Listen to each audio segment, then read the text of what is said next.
ইতিহাস সমৃদ্ধ তেজপুৰ সপ্তম অষ্টম শতিকাৰ পৌৰাণিক স্থাপত্য ভাস্কৰ্যৰে ভৰা তেজপুৰৰ এক ঐতিহ্য হৈছে গড়দৌল।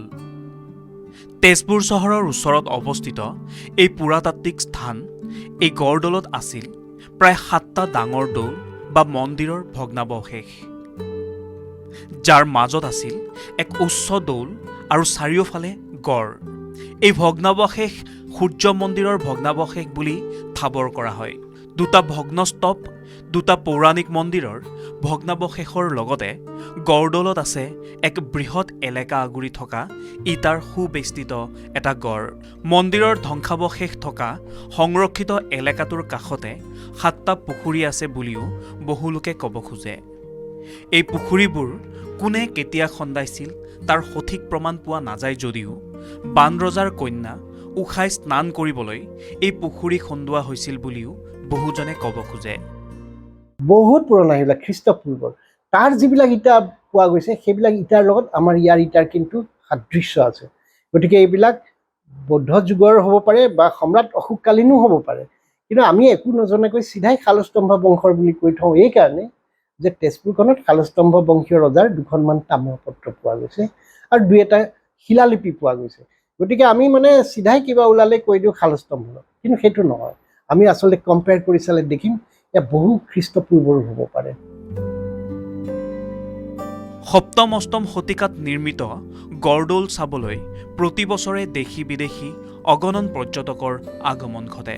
ইতিহাসৰ বহু সমল থকা তেজপুৰৰ এই ঐতিহাসিক ক্ষেত্ৰসমূহ খনন কাৰ্য চলোৱাৰ সময়ত ইটাৰে নিৰ্মিত মন্দিৰৰ ভেটি উদ্ধাৰ হৈছিল আৰু সেয়া সপ্তম অষ্টম শতিকাৰ বুলি ধাৰণা কৰা হৈছে।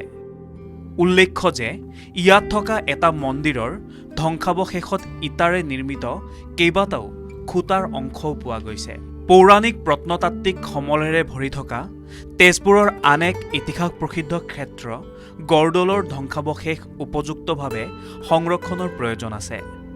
বৰ্তমান এই প্ৰত্নতাত্ত্বিক স্থানসমূহ সংৰক্ষণৰ অভাৱত মুকলি চৰণীয়া পথাৰ হৈ পৰিছে। তদুপৰি আজিৰ পৰা কেইবছৰমান পূৰ্বে এই স্থানত প্ৰত্নতত্ত্ব বিভাগে চলোৱা খননৰ সময়ত বহু আপুৰুগীয়া পুৰাতাত্ত্বিক সমল উদ্ধাৰ হৈছিল যদিও সেই সমলবোৰ বিজ্ঞানসন্মতভাৱে সংৰক্ষণ কৰিবলৈ কোনো স্থানলৈ লৈ যায় যদিও গড়দৌলত থকা 2টা মন্দিৰৰ ধ্বংসাৱশেষ আজিও অৱহেলিত হৈ ৰ'ল। তাত গ'লে আপুনি দেখিব গড়দৌল, আচলতে গড়দৌল মানে কি, গড় মানে ফৰ্ট, ইটাৰে গঢ়াৰ কাৰণে এইটো বোধ কৰোঁ তেনেকুৱা স্থানীয় মানুহে নাম দিলে গড়দৌল। এতিয়া গড়দৌলটো তাত আপুনি দেখিব, তাত আমাৰ ৰাজ্যিক পুৰাতত্ত্ব বিভাগে সপ্তম অষ্টম শতিকাৰ বুলি কৈ থৈছে। মই আগতেও আপোনাক কেইবাবাৰো এনেকুৱা ধৰণৰ বিষয়ত কৈছোঁৱেই যে আমাৰ এইবিলাক যিবিলাক ওলায় হয় শালস্তম্ভ বংশৰ যুগলৈ লৈ যায়, নহ'লে বান ৰজাৰ দিনলৈ লৈ যায়, যিবিলাকৰ কোনো প্ৰমাণ আজিলৈকে নাই। এতিয়া গড়দৌলত চাব, এইটো সংৰক্ষণ হ'ব লাগিছিল কিন্তু সেইমতে হোৱা নাই, এতিয়া হাবি জংঘলেৰে আৱৰি ধৰিছে। আৰু তাত যিবিলাক ইটাৰ ভাস্কৰ্য পোৱা গৈছে, ইটাৰ গাঁথনি পোৱা গৈছে, আপুনি ভালকৈ মন কৰিলে দেখিব এই ইটাবিলাক বহু পুৰণি।